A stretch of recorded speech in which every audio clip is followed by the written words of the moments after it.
Idealisme menjadi kemewahan terakhir yang hanya dimiliki oleh seorang pemuda. Seberapa cepat kebohongan itu, tapi kebenaran akan terus mengejarnya. Berpikir besar terlebih dahulu, kemudian mulai bertindak. Jika sistem itu tak bisa diperiksa, kebenarannya tidak bisa dikritik, maka akan mati juga ilmu pasti itu. Sepanjang toko buku masih ada, selama itu juga pustaka dapat dibentuk kembali. Kalau perlu dan memang perlu, pakaian dan makanan bisa dikurangi. Kelahiran suatu pemikiran sering disamakan sebagai kelahiran seorang anak. Ia didahului dengan penderitaan-penderitaan pembawaan kelahirannya. Siapa yang tidak bekerja, maka ia tidak akan makan. Sebaik-baiknya pertahanan adalah yang dilakukan dengan menyerang. Marxisme itu bukan suatu dogma, hafalan. Akan tetapi, sesuatu pedoman untuk bertindak. Pendidikan bertujuan untuk mempertajam kecerdasan, memperkukuh kemauan, dan memperhalus perasaan. Kebaikan untuk masyarakat itu tergantung kepada watak masyarakat dan didikan masing-masing setiap orang.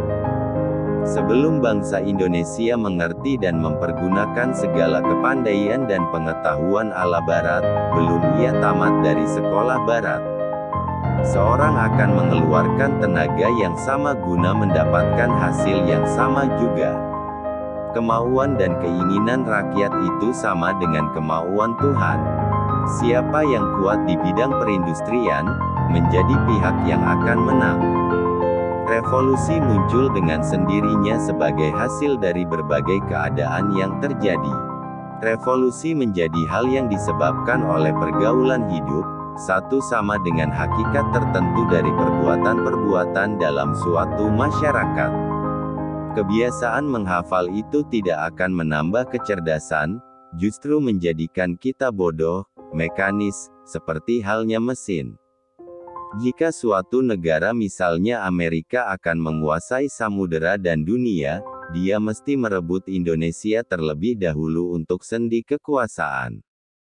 Murid yang cerdik juga insyaf, bahwa jika dia sudah tahu satu cara, satu undang, satu kunci buat menyelesaikan satu golongan persoalan, maka tidaklah ia menghafal berpuluh-puluh persoalan atau jawabannya puluhan atau ratusan persoalan itu, tetapi dia pegang cara atau kuncinya persoalan tadi saja.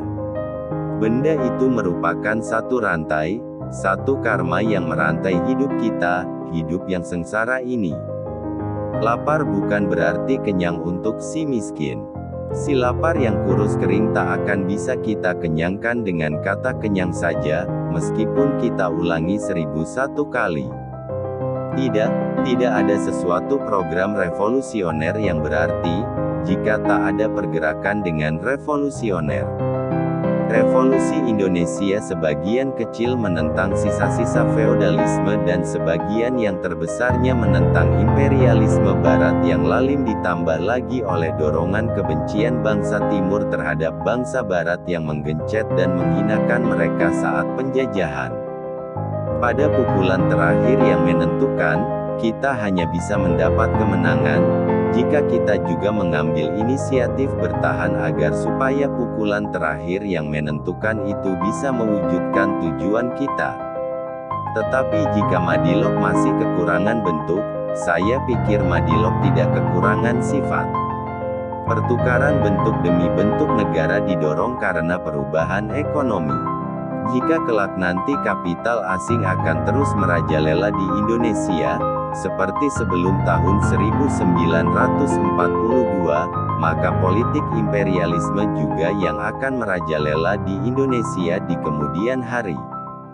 Bila kaum muda yang telah belajar di sekolah dan menganggap dirinya terlalu tinggi dan pintar untuk melebur dengan masyarakat yang bekerja dengan cangkul dan hanya memiliki cita-cita yang sederhana, maka lebih baik pendidikan itu tidak diberikan. Belajarlah dari Barat tapi jangan jadi peniru Barat, melainkan jadilah murid dari Timur yang cerdas.